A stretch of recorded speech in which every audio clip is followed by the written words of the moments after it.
Hi, we're going live. This is Jim Wortham. Hello. I'm switching gears here. I've been talking about several topics since I started a week ago, and really, I'm just testing, and trying to learn. Right now, the only reason I'm streaming this is that I don't know how to make the movies or the videos and and and upload them. So until I get someone that will be here and show me what to touch on the computer and where to put the cameras and all this, I will be doing this type of thing, live streaming. Usually, I think that I can be 100% truthful with this. No one ever watches me while I'm making these. There's not anyone chatting ever, and there's no one that ever leaves messages. That's not a criticism. It just shows you I'm in the learning process, and I'm not. Uh, how would you say this? I'm not sophisticated or doing a professional job compared to other people that you might be watching, especially on this topic of finding a therapist. What about this? I've gone to a couple therapists in my life, and what's more important and why I can give you advice, and I'm not bragging about this, but I've been counseling for 40 years. And okay, you're saying, well, do you even have a degree? You don't talk like you got more than a second grade education. Well, I do. I'm just going to throw this out, not bragging at all, but I hardly ever get, in the 40 years or 45 I've been counseling, I don't think more than two people really ask what I'm licensed in. I'm licensed. I'm a former psychologist in Kentucky, but when I moved over here to Indiana, I became a licensed clinical social worker, a licensed marriage and family therapist, a licensed school psychologist, and a licensed alcohol and drug counselor. That came with a price of around $1,000 in education, failing the psychology exam, national exam to be licensed twice, failing the marriage and family license exam three times. Um, Withdrawing from a lot of classes that I found the teacher and I didn't jive. Just like I'm going to tell you, some counselors and you are not going to jive. And what I learned too late is jump out if I'm in a class and my grades start to sink and I know I'm headed toward a low grade. I didn't learn that for years. That I could drop it and the grade point average wouldn't show up on the transcript. Let me tell you about, if you pick the wrong counselor, it's gonna do you more damage than good.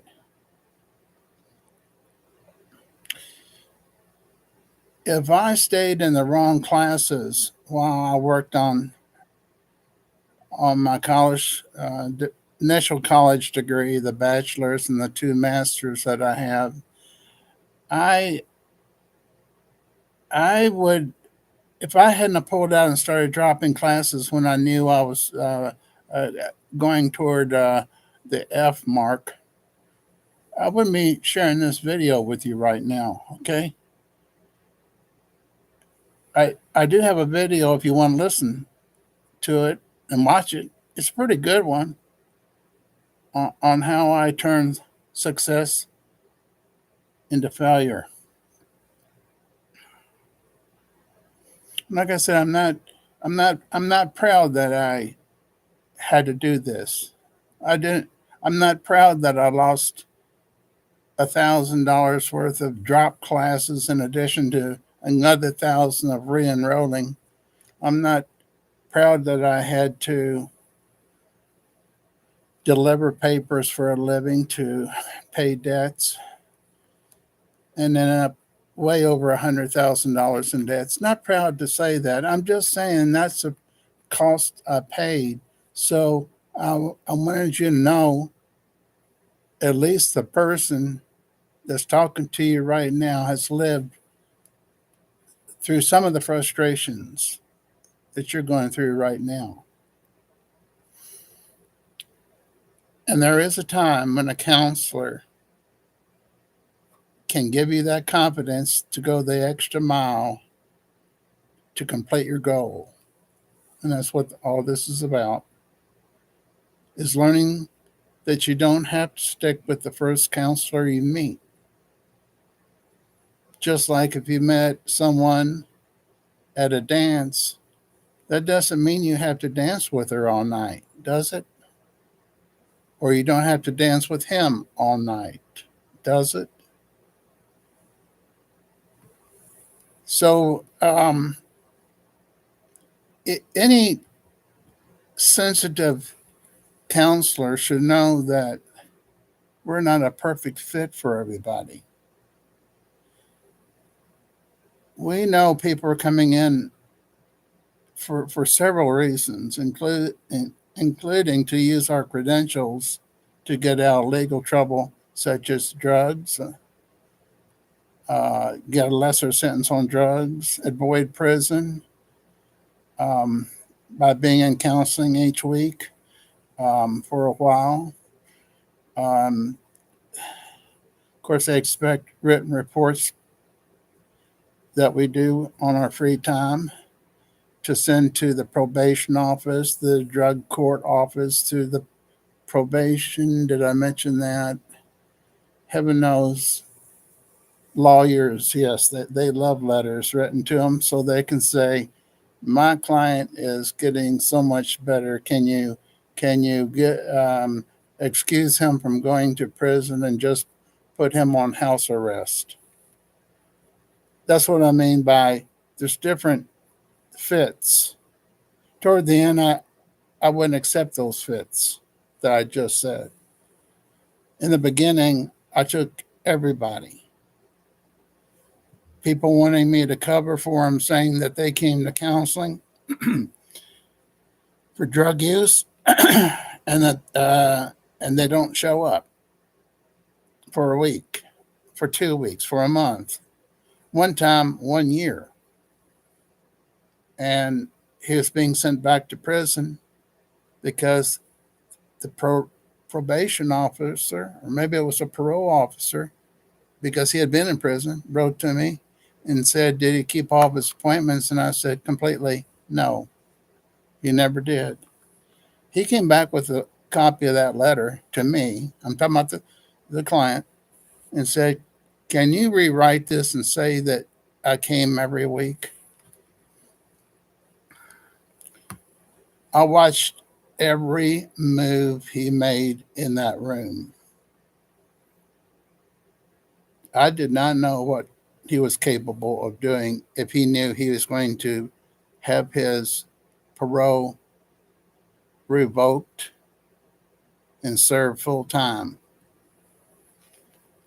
So I didn't take my eyes off of him until he got out of the room and I saw him get in the car and leave. No, I did not change the letter.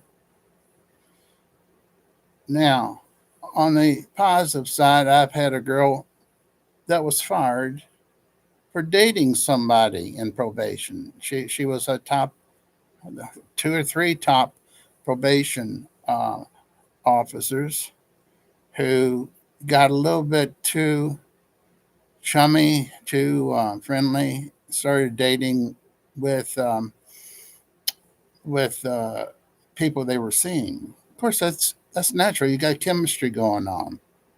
You got chemistry. You got charm. It could be a perfect match, but it's a no-no. They get fired. I end up seeing them. I said, "Well, what field would you like to go into?"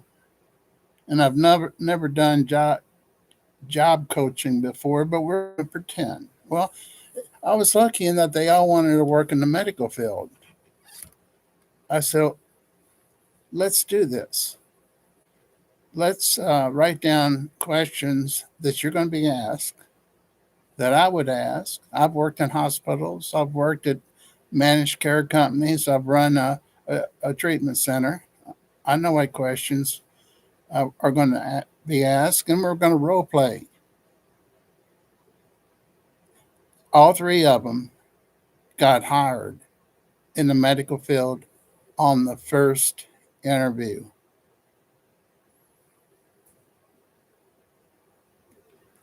They knew what the questions were going to be, they knew how to answer them, they got the job. As far as I know, they're still working at the same places. A good counselor, and let, let, let, let me just stay right now. I'm not saying I'm a good counselor, and I'll explain that in a minute. A sensitive, insightful counselor that wants to make change in you. That's what you're looking for. You don't want them telling you what to do, him or her. You don't want to be judged. You want them to bring out the best in themselves and help them expand on that. In this case, they felt like trash because they got fired as a top probation officer. Um, my job was to cry with them and say, I understand. It could have happened to me. To say, I think we can maybe get you a better job, though, something you'll like better.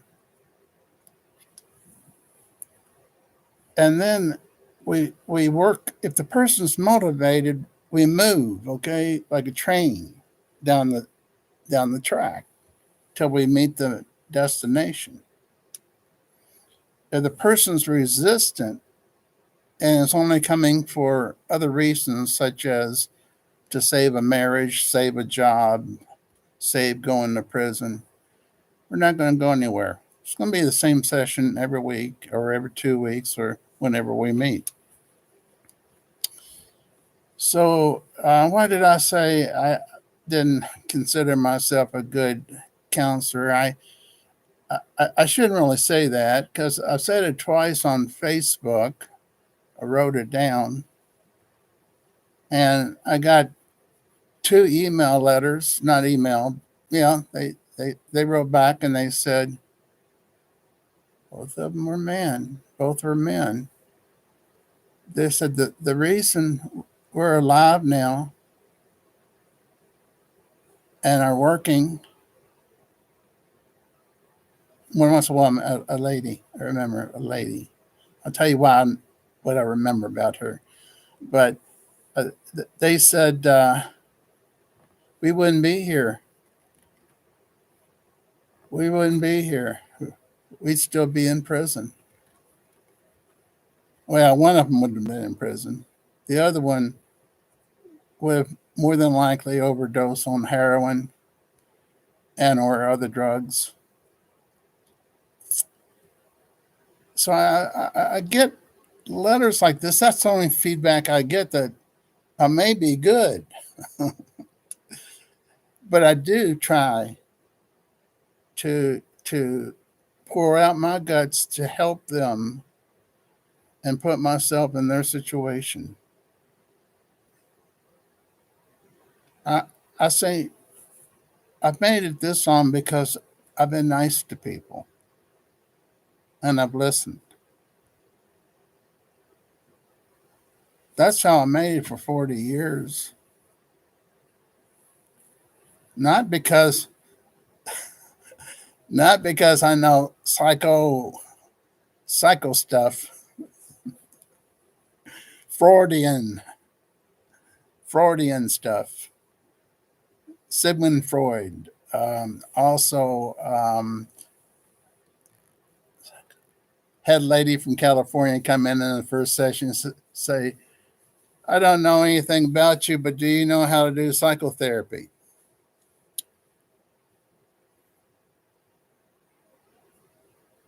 It was kind of funny. She had a few other questions that were caught me off guard because we don't use them here in Indiana. We might use counseling, we may use therapy, we may use coaching. No, she said, "Do you know how to do psychoanalysis?" That caught me off guard. She says, "I've been to the best in California," and then all knew how to do psychoanalysis. I said, "Well, let's chat about this for a while. What's your definition of psychoanalysis?" She couldn't tell me, but she continued seeing me. Um, I don't know why people don't ask what the person's credentials are, but I remember one person doing that to me, and it was a sister of the client. And she starts walking around the room. I have my frames up with paperwork, and I'm saying I'm a licensed this, I'm a licensed that. I went to this college, I went to that college.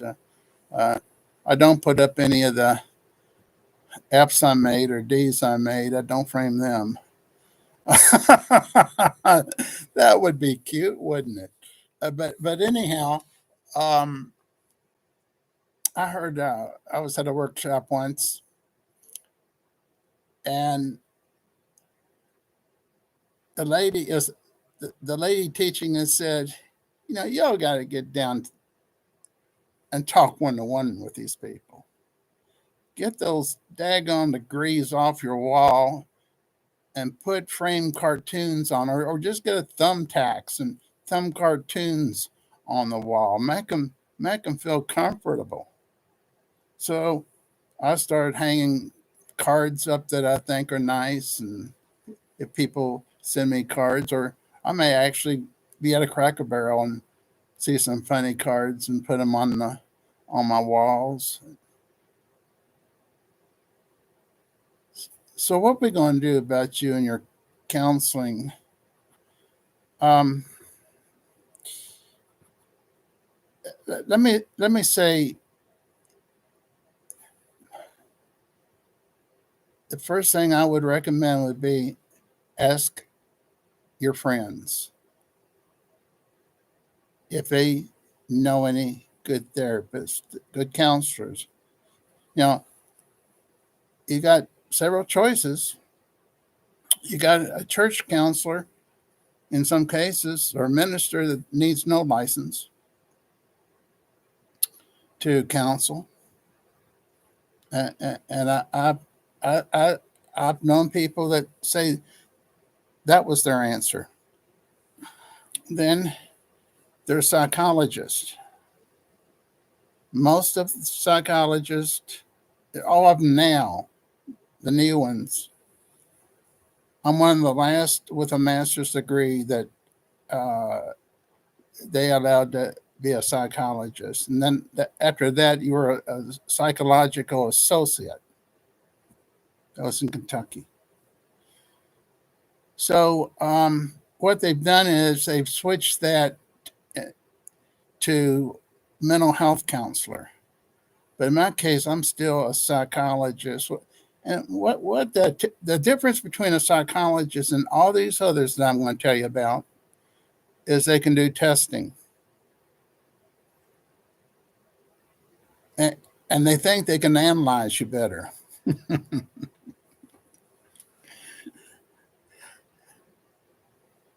I was a top tester.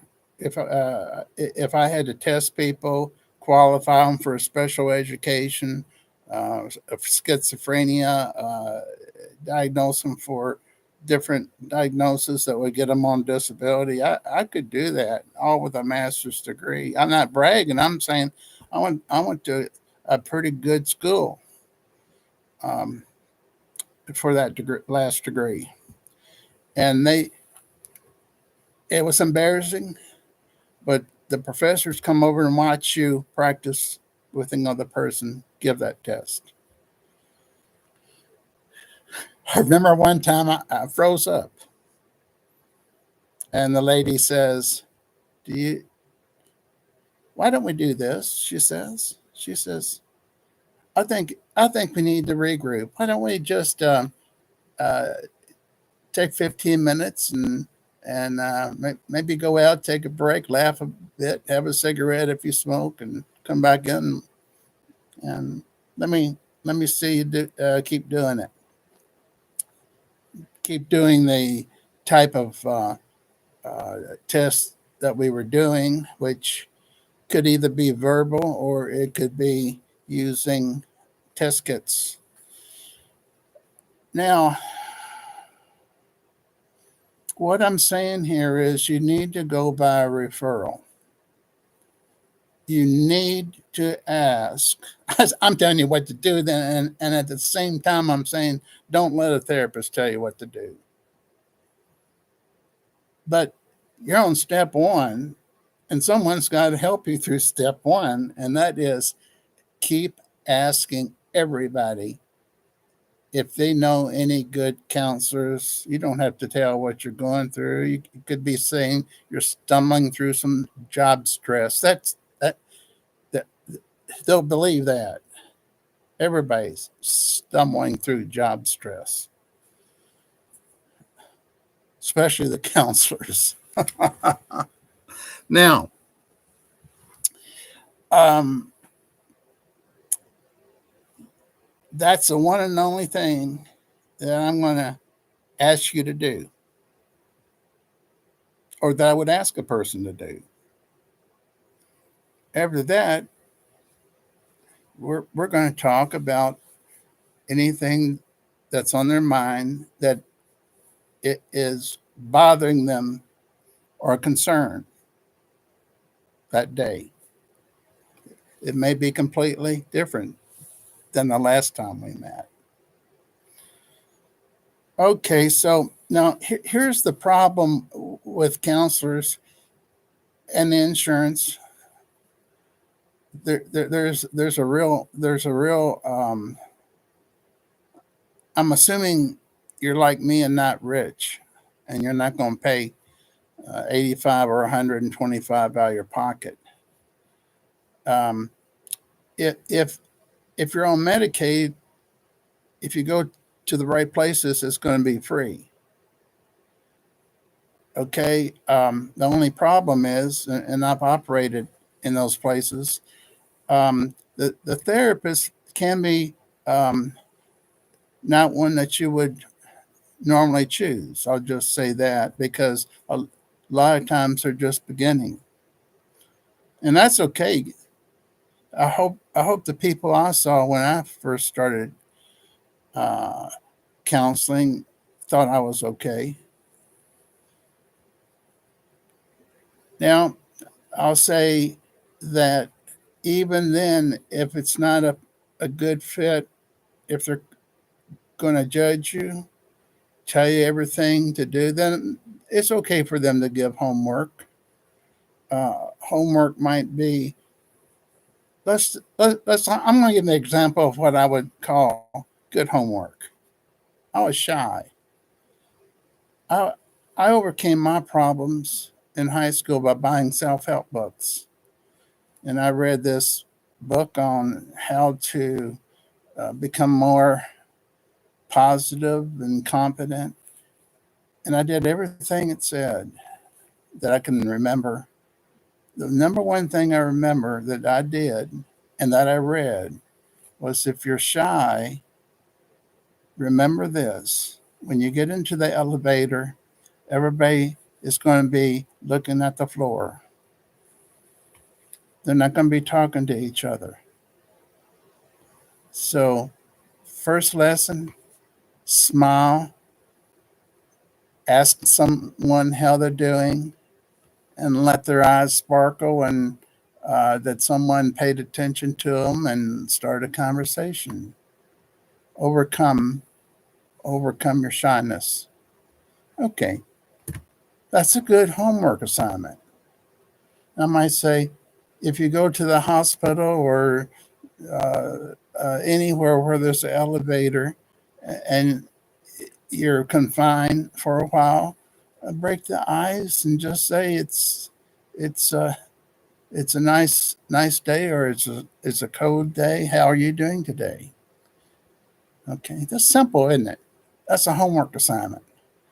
If you get a list of things, do this, and this, um, you may you may find out that if it overwhelms you, you might want to look for another counselor.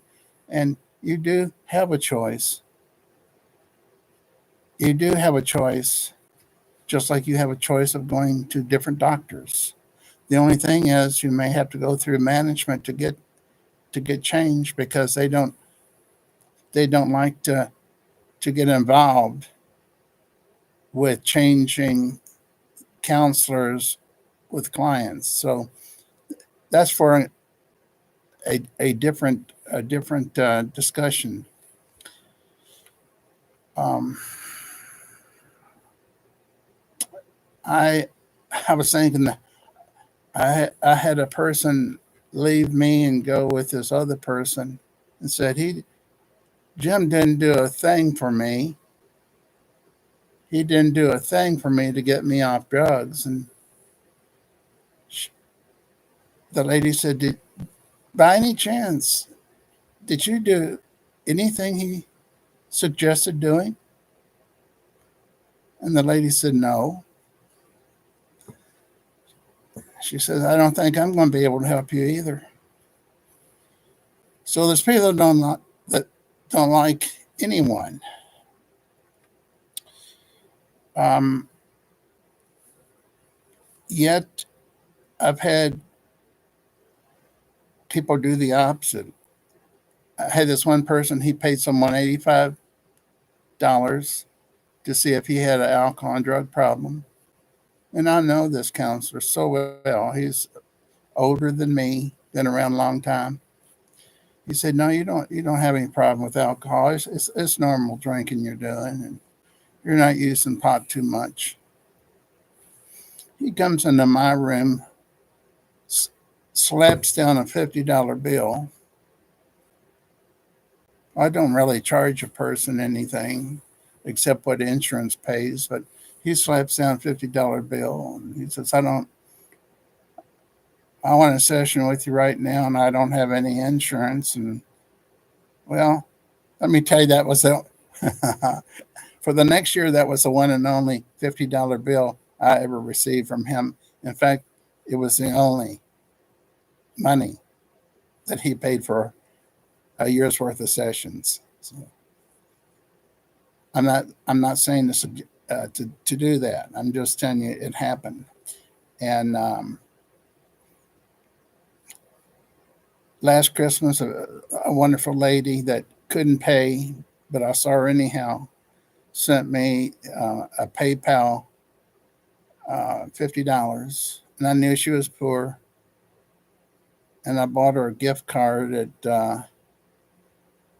Kroger's or somewhere, and sent her that for Christmas. I didn't want to take her money. So there's different, and there are. I need to warn you, there are money-driven counselors out there and therapists, much more than I would have ever believed. And that's why the last 30 years of my life, I worked by myself. I left all the therapists, agencies, and hospitals.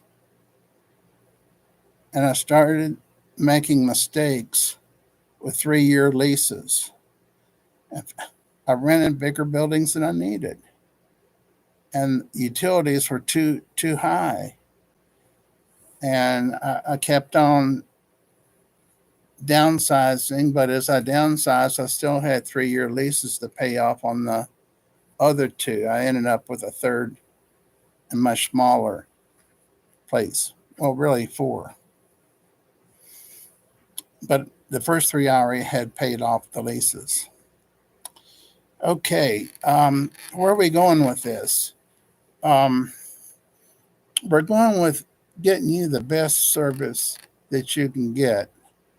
And if you may have a list of topics, the first session,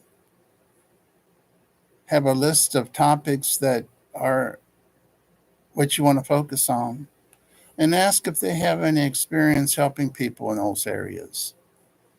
Be sure you put the top ones first, second, and third. Ask them how many people they've helped through these type of problems, and don't give up on them if they say I haven't helped anyone. But with that, but I'm willing to learn more about it, get supervision from a supervisor about it. It's perfectly fine. Um, Realize this session isn't always an hour. A session is usually cut to 50 minutes or 45. Insurance has done that because they want the therapist to have 10 or 15 minutes to write a progress note, take a break, come back, see the next person. It's not the fault of the therapist, it's a fault of the system. I broke the system. I went a whole hour, and I was always having a supervisor saying, "Why are you spending a whole hour with them?" I said, "Because they're paying for a whole hour. Their insurance uh, they expect a full hour. And if I had a no show, I'd spend 2 hours with them, with a second hour at no cost."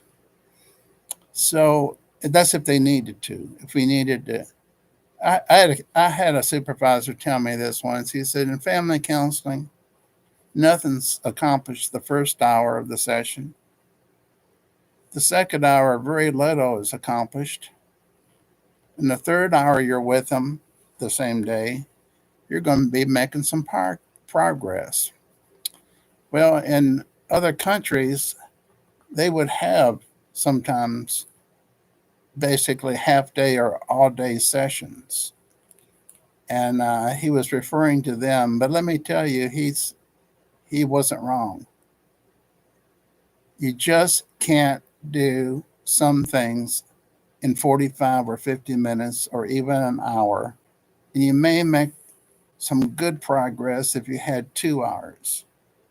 But again, insurance doesn't pay, Medicare doesn't pay, and Medicaid won't pay for more than that hour and only 45 to 50-minute sessions of that. Okay, so here we go. Get referrals of the best counselors in your town or within towns around you. You may call them up on the phone and just said, somebody, so and so gave me your name as a counselor, and let me tell you what my main focus I need to focus on here. The problem is being relationship um, infidelity. Oh, that's a good one. Um, uh, as a counselor, that wouldn't be uh, a good one that I'd want to take on, but it just depends if both of them wanted to fix the relationship, or if one was going to be doing um, uh, going out and still being married. So there's certain things I wouldn't want to pick up toward the end of my uh, life as a therapist. I'm not going to name them all. There's not that many. Usually, if a person had a problem, I'd try to work it out with them. I, I'm the type that will listen, consider consider the person's resources or the resources in the community,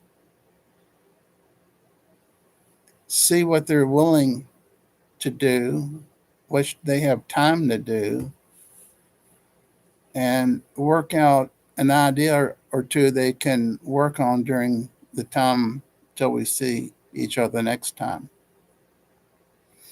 At this point, I feel like I need to cut off, and let me explain. We're going toward 45 minutes. I need to charge you $85 for this session. Um, there'll be a time, hopefully, in the next month that I will change over and start doing sessions on regular video rather than streaming. But I got to get someone smart enough to teach me how to do that. I tell a lot of people, I'd know how to do a lot of this stuff if I had gone beyond the second grade. Some of them look at me like I'm telling the truth. So I'm going to cut off. If you do have any questions that I might be able to answer for you, you can put them at the bottom. If you don't mind, put your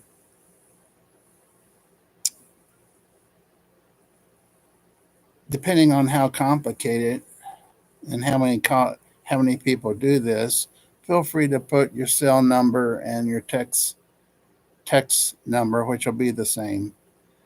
It may be a lot quicker for me just to call you up and chat for 5 minutes, 10 minutes, no charge, of course, no charge. And I feel like I've given you a little bit, but not what I intended to during this session. Um, Pick the right counselor. If it's not a perfect fit, do what you have to change counselors. And it's like a relationship. If it doesn't feel good, it's probably not good. Um, I've actually seen counselors so bad they've lost their licenses. So don't think just because they have a license in psychology. I was going to tell you about the psychologist. The only difference between a psychologist and any other licensed mental health professional is they do testing. And also, they may think they got a few more IQ points because they can call themselves a psychologist. Well, I'm here to tell you I'm a psychologist and I don't have extra IQ points that I have as a marriage and family counselor or a clinical social worker or an alcohol and drug counselor or a school psychologist. I have all those licenses. Uh, wouldn't do it that way again. I'll tell you that. The money, the time, and I never did work in a school except to do internships. So, and that cost a lot of money. I was paying up toward $100 an hour for supervision each week while while I earned the hours that I needed for that school psychologist. And even for the clinical psychology, I was paying 75 an hour for supervision because I had to have it before I could apply for the exam. And then you got internships. They're free. And this field is free. If I was an MD, you get paid for at least the residence part. I don't know about the intern part, if they even still have them. But this has been a nice, lengthy chat, and hope I left something for you. And whatever you do in your life, I wish you the best. So keep on hanging on, and we will be back for another session.